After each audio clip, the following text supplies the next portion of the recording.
Tim Walz just covered up $500 million in fraud in Minnesota because he gave it to Somalians instead of Americans.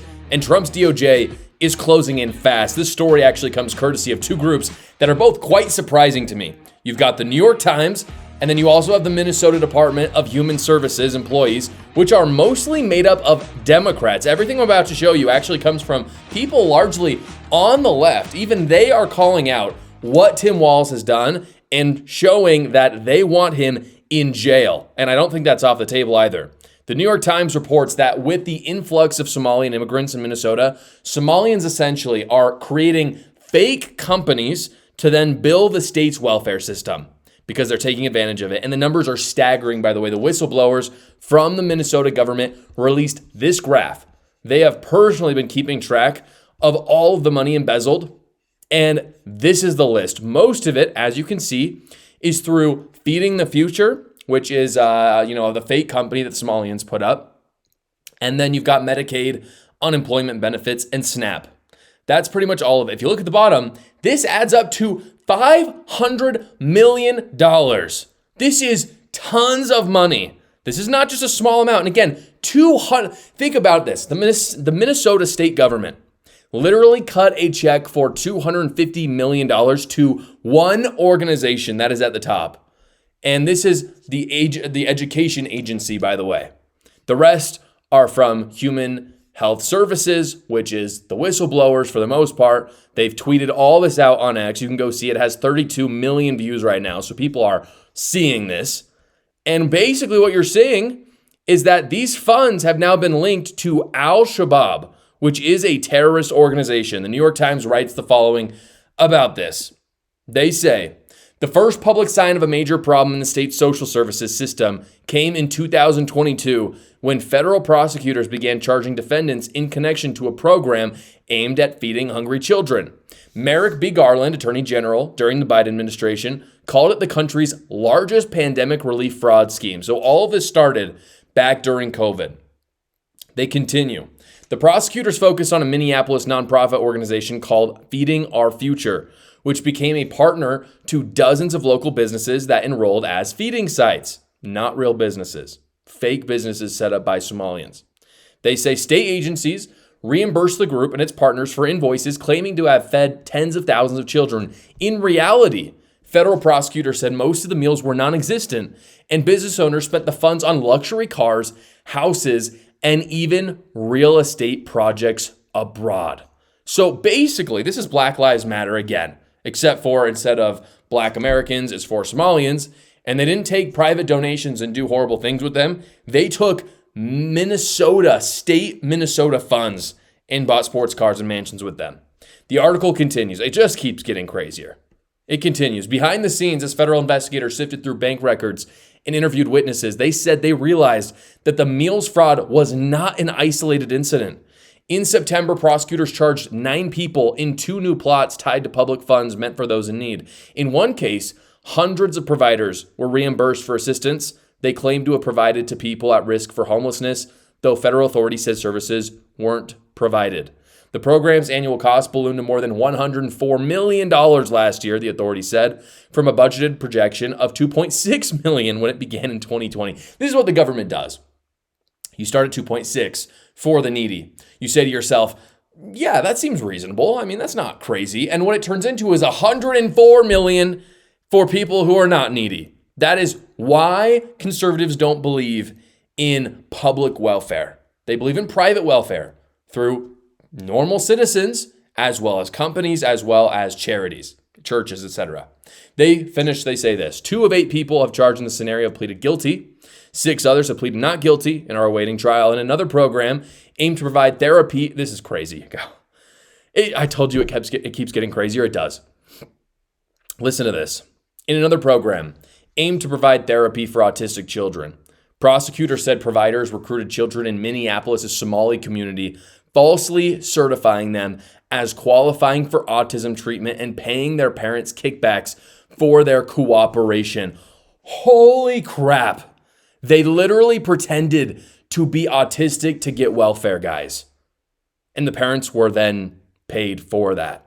This is why Biden's immigration system, was such a mess.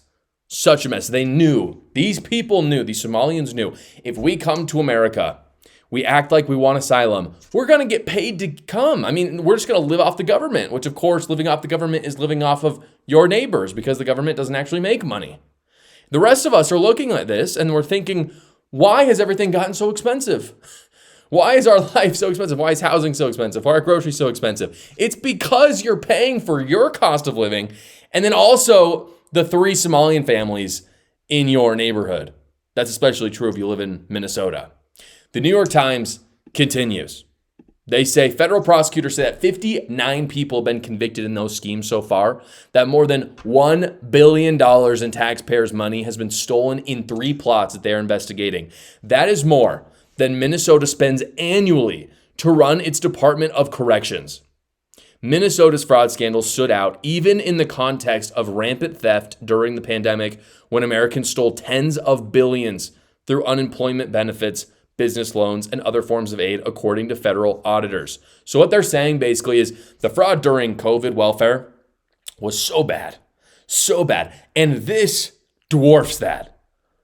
This really looks bad. That's how bad it is. And we all know that COVID was a cluster, you know what, when it came to fraud and abuse. And here's the clincher through all of it, by the way. Tim Walz knew everything. This isn't just a few isolated people that were working together. We now have whistleblowers saying Tim Walz knew about it, that Kamala Harris knew about it, and did nothing. The Minnesota Department of Human Service whistleblowers tweeted this out just this week. They said, for public awareness, we did write to Kamala Harris and the DNC multiple times, warning them about Tim Walz and his incompetence, fraud scandals, and retaliation. By the way, they allege that Tim Walz actually told them that they would get fired for whistleblowing this stuff. They said, we tried our best to keep the public informed as our tweets are public. Maybe Kamala Harris turned a blind eye to fraud like her running mate. Again, these are Democrats, guys. These are not Republicans. They conclude, over the years, our messages have not changed. We need fraud to stop in Minnesota and good governance to be restored. That tweet, again, has 32 million views last time I checked. Huge scandal. People are seeing it. They've sent out other tweets fully blaming Tim Walz, saying he's part of the corruption, which is just a crazy revelation. Again, we know, Tim Walz is a pathological liar. Does this surprise me? No. But to actually see it, it is still shocking to see what he has done to Minnesota and Minnesotans. And frankly, what he's done for non-citizens, namely Somalians, who again are funneling this money to terrorist organizations. President Trump, he probably came out with my favorite tweet of all time on this. This is maybe my favorite one-liner ever from President Trump. This is what he tweeted out. He said, hundreds of thousands of refugees from Somalia are completely taking over the once great state of Minnesota. Somalian gangs are roving the streets looking for prey as our wonderful people stay locked in their apartments and houses, hoping against hope that they will be left alone. And this is the best part of all time. He says, the seriously retarded governor of Minnesota, Tim Walz, does nothing, either through fear, incompetence, or both. Fantastic. He finishes off, while the worst congressman/woman in our country, Ilhan Omar, always wrapped in her swaddling hijab, and who probably came into the USA illegally, cheers them on. Send them back to where they came from. It's over. Hopefully. In addition to the Somalian corruption, we also have breaking news that Jonathan Weinhagen, you probably never heard of, but he was the CEO of Minneapolis Chamber, huge Tim Walz ally. He is expected to plead guilty to wire fraud and embezzling $200,000 today. So, well done, Tim Walz. This is his legacy. This is what Democrats are doing on a state level, and you know it's happening on the federal level as well. And heck, let's not be partisan about this. Republicans are probably doing it on the state and federal level as well. And guess what? I don't care. That's why I actually really respect the New York Times. I don't know if I respect them as much as it's just their job to do this. But I do respect the workers who are Democrats who are whistleblowing this because it's not partisan. You cannot give away $1 billion to foreign nationals and expect someone on your side to defend you. No one cares. That is high crimes. That is treason. So here's what I hope with all of this, guys. Trump has 1 year left to work with Congress to pass more legislation. The reason why I say that is, unfortunately, the midterms are not looking good right now. And by the way, Historically, they just don't look good for the incumbent party, obviously. So let's say right now that Congress goes towards Democrats. I don't think that that would be unreasonable to say. If that happens, legislation is stopped dead in its tracks. So I want Trump and Mike Johnson to really focus in on codifying his executive orders. However, after that, you're not going to get much done in terms of legislation. So what I want is for Trump to recognize that the executive branch is his. That doesn't get taken from him. And I hope he spends the next 2 years uncovering all of this stuff on a state level, because he can do that with the DOJ. Also on the federal level, because obviously he's the executive branch. He is the federal government. Tim Walz should go to jail. Somalians in Minnesota should be deported. Frankly, this might just be enough to flip the state red after the DOJ is done uncovering everything. Before we get back to the news, guys, I wanted to invite you to subscribe to my new Substack. Substack is a weekly newsletter that comes right to your email, and it's completely free to you. I'm not charging anything for it. I write about something that I couldn't get to on the show, or something I couldn't talk about because I would be censored for it. Luckily, Substack's fantastic. They never censor me for anything, so go check it out right now. Again, completely free to you. The link is in the description below. Jasmine Crockett just dug her own grave. She just announced that she is running for senator of Texas, which is awesome, really, because not only is she going to lose, there's no way she's going to win that senator race, but it also means that she's going to give up her Congress seat in order to do that, because you can't run for both at the same time. Here is a video, the first video that we have of her fully admitting that she is planning on running. So you still haven't made a decision? I am closer to yes than I am no. I will tell you that. But regardless of what people think, strategy matters. And execution matters. And there are a lot of people that don't believe in Texas. And so for me, if I am going to tell people that they need to believe in Texas, I need to not only have numbers on a piece of paper, I need to be able to tell them this is exactly how we're going to get there.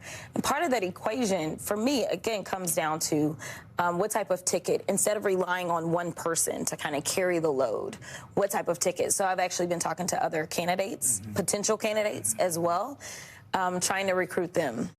I mean, she literally said she's pulling in allies in preparation for a run, so she has all but said that she's made up her mind, even though she said, maybe, yes or no. No. When you're a politician and you have the ego that Jasmine Crockett has, you're running. If you think you even have a remote chance of winning, you run, because that's the kind of ego that politicians have. And guys, if you're a Republican, you're hyped about this. This is good news. Jasmine Crockett is the kind of person who the left falls for, like the far left. They love her. She's progressive. She hates America. She's dark. Those are like the three qualifications that you need. You need intersectionality. You need the hate America side for sure, and the high progressivism. So I actually think she could win a primary, just because she may actually have some of the money behind her. She might have those like intense grassroots supporters behind her. If she wins the primary, she would be the easiest possible person for Republicans to beat. And the reason why I say that is I think it's logical. We also have data for it. So if you look right now, you can see that the Texas Senate election winner on Polymarket, we don't actually have a lot of polling so far, unfortunately. On the betting markets, Republicans have a 73% chance of winning. Not surprised by that. If you look at the Texas Democratic Senate primary winner, Jasmine Crockett is running very close with James Tallarico. And you can see that that has changed a bit over time. You're seeing that James Tallarico, he's in orange, started up at the top, and he's lost a little bit of steam. Jasmine Crockett has gained a little bit of steam. I could really see that happening since she's on the more progressive far left side. You just have that grassroots effort that James Tallarico may not have. To be honest, I think James Tallarico is a formidable force against Republicans. I don't think he would beat a Republican, but he's a good speaker. He's kind of got that Obama charm to him, even though I think his politics are crap. His speaking ability is definitely there. So I think if you're a Republican, you want Jasmine Crockett over Tallarico.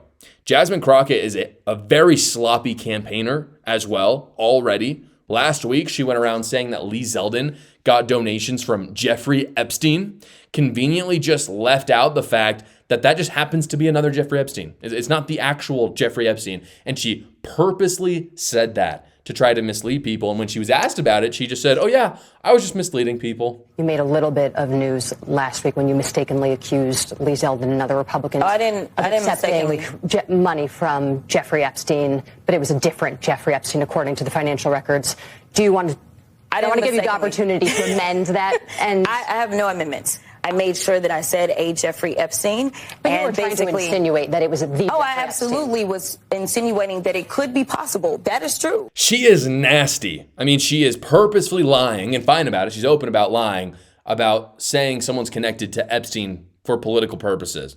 I don't know if she's going to win the Democrat primary or not. I think that there's a good argument for she will. I think there's also a good argument that James Tallarico will win, but I hope she does. I hope she wins because it's a double whammy for Republicans at this point. Jasmine Crockett loses her seat in the Congress, and Republicans easily retain the Senate seat in Texas. The progressive left is a cult, guys. They do culty stuff. They do really scary stuff, and I write all about it in my book, A New Cult. Go check it out right now. It's actually on sale for Black Friday right now on Amazon. The link is in the description below. Thank you so much, everybody, for watching today's episode. Please like the video so other great patriots like yourselves will see it. And you can tune in every single weekday at 6 p.m. Eastern for the live show, or you can watch another video right here.